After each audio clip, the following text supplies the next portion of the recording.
If you haven't heard of or haven't started watching Dave, I'd like to convince you that it is well worth your time. I've heard it described as Curb Your Enthusiasm meets Atlanta, and I couldn't think of a better pairing to summarize this show. Even if you've never liked Lil Dicky as a comedian or a rapper before, I believe this show will make a fan out of you. No, sorry, I said fan. I'm a day one dickhead. I'm talking the banana cream pudding era. Oh my god, you like that song? That song sucks. Really? It's just like all your shit to me, man. It's just funny. Dave Burd, aka Lil Dicky, burst onto the hip-hop scene back in 2013 with Ex-Boyfriend. This was the lead single off his debut mixtape, So Hard. After 2 years of hard work to bring this project to life, one of his first music videos managed to pull in 1 million views in only 24 hours. Currently, that's sitting at 40 million. Which now itself pales in comparison to his current top viewed videos. If you haven't followed this guy all that closely, he's bigger than ever. I personally remember Ex-Boyfriend hitting the front page of Reddit and sharing it with all my roommates as quickly as I could. This was followed up with some other gems like Staying In and Too High that similarly had great music videos and hilarious lyrics. Being in the middle of my undergrad as Dicky was popping off meant that all his goofy songs had loads of playtime at any party I was at. Dave Burd was planting his flag and quickly becoming the most recognizable comedic rapper. In hindsight, it was a niche that was primed and ready to be filled. And as he grew into that space, Dicky delivered again and again. Maybe you had a similar experience and are wondering where he's at now. But if you're new to this, I would say now is the perfect time to either start listening to Lil Dicky, or if you're already familiar, to instead reintroduce yourself. This is not the same guy who rapped about another man being well endowed. Well, it is and it isn't, and that is perfectly encapsulated in the semi-autobiographical series, Dave. I'm Dave. I'm Lil Dicky. Hi, I'm Dave. Who's Dave? Hi, I'm Dave.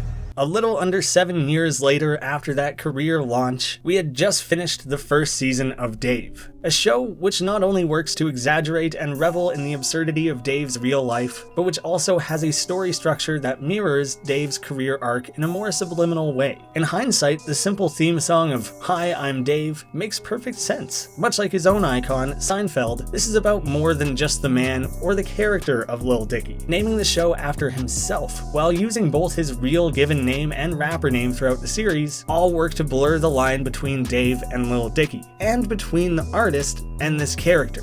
Yeah, he keeps introducing himself as Dave, though. Yeah, that's my name. So I just feel weird like introducing myself as anything other than my name. Themes that become increasingly important to Dicky's career as the divide between himself and his persona start to blend in the eye of his fans. Dave is a comedy, yes, but there is some serious heart to this show, and becomes much more about Bird's world at large, peeling back the layers of his ambition, overconfidence, compassion, fallibility, naivety, selfishness, and vulnerability. It's not narcissism when it's real. This show is an introduction to Dave as a person as much as it is Lil Dicky as a rapper. That narrative and balance was wonderfully threaded throughout the season in a way that didn't become fully apparent until halfway through episode 5, Hype Man, an episode that elevates this from a comedy sitcom about a struggling rapper to a show that could bring me to tears. It truly has something unique to say. I think that progression perfectly reflects Dicky's career thus far. A comedian is only a part of who Dave Burd is and what he has to offer. We've seen through more sentimental songs and his charitable work that there is much more to this man than jokes about genitals. The beauty is in his ability to still deliver on that humor while creating something bigger than himself. What is crip, Caleb? Show me with your hand. So I'm doing crip every time I do a Lil Dicky thing? You're not, but you are low key though. Fuck. To properly explain this episodic journey, the inspired writing, and creative utilization of the sitcom-like format, I'll need to spoil a few things about the show. So, as a quick heads up, going beyond a boilerplate spoiler warning, I think that you will still enjoy the show even if you watch it after this video, but there are a few key moments that I think will land better having seen the show first. I definitely recommend it. The best way I know how to view it right now is on Hulu. When I first made this video on the other channel, only the first season had aired, and now we're about to get the third season in just a matter of days. Which kind of works to my benefit. I'll only touch on the second season, but won't get deeply into it, so there's plenty left in store for you. And with the new season just around the corner, it's a great time to get caught up. There can be some raunchy humor, so definitely be careful with who you watch this with, and know that there are boundaries that are pushed into deeper depravity than Dicky usually even jokes about in his music. But as you'll soon realize, taking things that far serves a necessary purpose. For those less familiar, I'd like to dedicate a small segment to Bird's career so far. So Hard was a pretty well straight comedic album. This is something he pursued in his free time, recording most of it on his MacBook Pro with a $400 mic and using existing samples and beats from other artists. For this reason, he was unable to actually earn money off this album. I can't profit off of it because it's not my beat. It's just a beat I stole online. You stole it? He pushed himself, pushing out more elaborate music videos and exponentially growing his following. With this initial success, he was able to raise over $100,000 on Kickstarter to fund a tour and start doing live shows. By 2015, he released his first full album, featuring massive guests like T-Pain, Fetty Wap, Brendan Urie, and Snoop Dogg. His most recent projects and successes include the call-to-action pro-environmentalism single Earth, featuring even more celebrity talents and cameos like Ariana Grande, Justin Bieber, Ed Sheeran, and Shawn Mendes. This escalating project scale, connecting with Kevin Hart, and his own hustle all allowed him to build towards his dream of creating Dave. In large part, this is what it's been all leading up to. That should give you a strong sense of Bird's work ethic, skills, networking, ambitions, and more. And it shows an early glimpse at what has been this incredible uphill battle of separating the artist, the talent, and the jokester. Once you're known as a comedian, that is an incredibly hard image to shed. Nobody knows when they're supposed to take you seriously, and they're going to over-scrutinize anything you do if it's not centered on some joke. If you take that leap and a serious message doesn't land correctly, you might end up looking like more of a clown than you did telling jokes for stepping out of your lane. But as any number of actors will tell you, it's a lot easier for comedians to be serious than it is for serious people to be funny. There's a reason Jim Carrey, Robin Williams, and Adam Sandler can give career-defining performances in between children's movies and toilet humor, while I would never count on Christian Bale or Hugo Weaving to deliver a punchline. They could be great straight men, but their talents are elsewhere. Looking specifically at this show,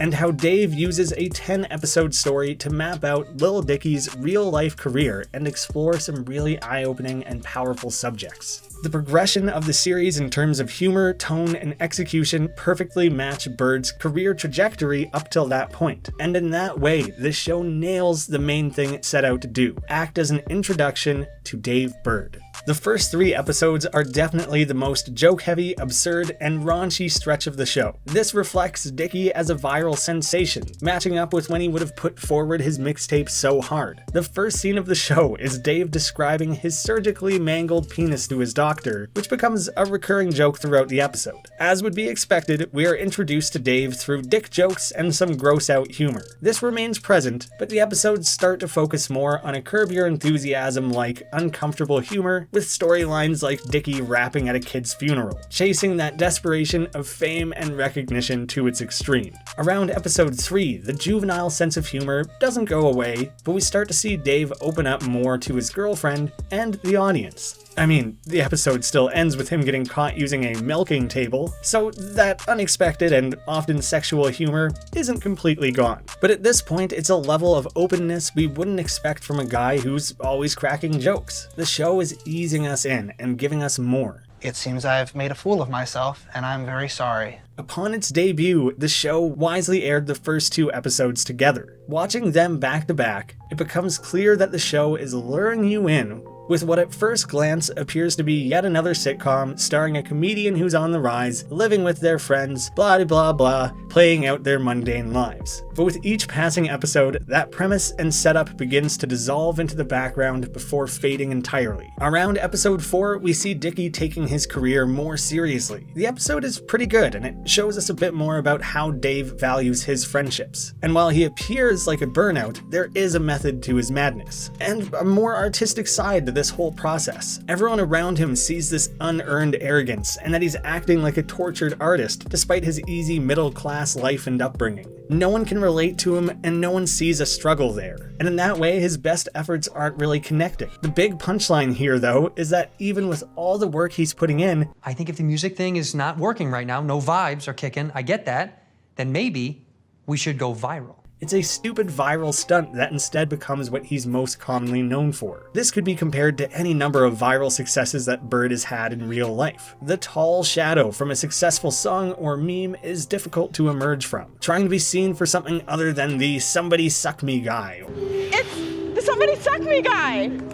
Hey, Lil Dicky, yeah, I'm a musical artist, too. Or known for other songs than just his fictional hit, My Dick Sucks. I get that wholeheartedly. That's why this channel exists. I like making videos on Easter eggs in video games, but I wanted to talk about other things and be known for more than just that. So all of my videos talking about film and television all get to live here, allowing me to explore that side of my own interests. If you become known for only one thing, you're bound to lose people's attention and be nothing more than a flash in the pan. It's hard to enjoy that success with that fear looming over. So yeah, that could play a role in why this show stood out to me. Now that Dave's name is out there, he wants to take himself more seriously as an artist and escape from being known for one stupid joke. As he begins to take himself more seriously, the tone and presentation of the show starts to grow as well. And now we've reached episode 5, which absolutely floored me. Honestly, while the rest of the show is still quite strong, this episode alone prompted me to make this video. This is your last chance to jump ship and watch it yourself before I totally spoil things. This is the turning point of the series that took it from pretty good and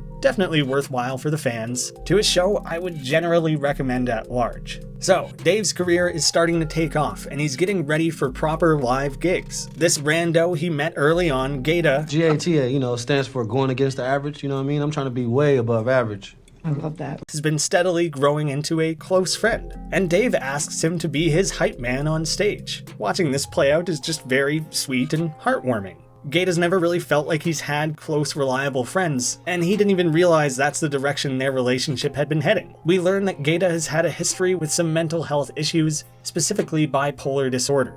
When he fails to bring the right energy to a rehearsal, Dicky chews him out, not knowing what his friend is dealing with. Gata proceeds to pour his heart out about his struggles, and he truly holds nothing back. I had to look this up, and it turns out Gata isn't really an actor. At least, not originally. I'm not sure anyone could argue against that now. He's Dave's real-life friend and on-stage hype man. This is Gata. He's my hype man. Gata, tell him about yourself, huh? What up? It's your boy Gator, sunglass connoisseur, pizza lover. I'm bipolar and I'll take your girl to the solar. Who does struggle with bipolar disorder. The emotions in this scene are real, as this man rips his heart out and lays it bare. This scene was powerful enough on its own, but knowing that it's yet again another way this series is mirroring real life brought it to a whole nother level upon a rewatch. I never in a million years thought I would tear up at a show that dedicated half an episode to telling us how gross one guy's junk is. This subject was so personal, handled so delicately, and delivered with such raw force yet grace that the impact was shattering. I believe this is what both Dave the artist and Dave the show had been building up to, definitively showing the world that he can tackle serious topics without the need for a joke to be sprinkled in. Burd can do both and commands that respect. For me, this was definitely the high point of the season. That tonal shift at the midpoint of the series was flawless. We were able to laugh and joke up until then, and still a fair amount after. You guys actually kind of look like brothers.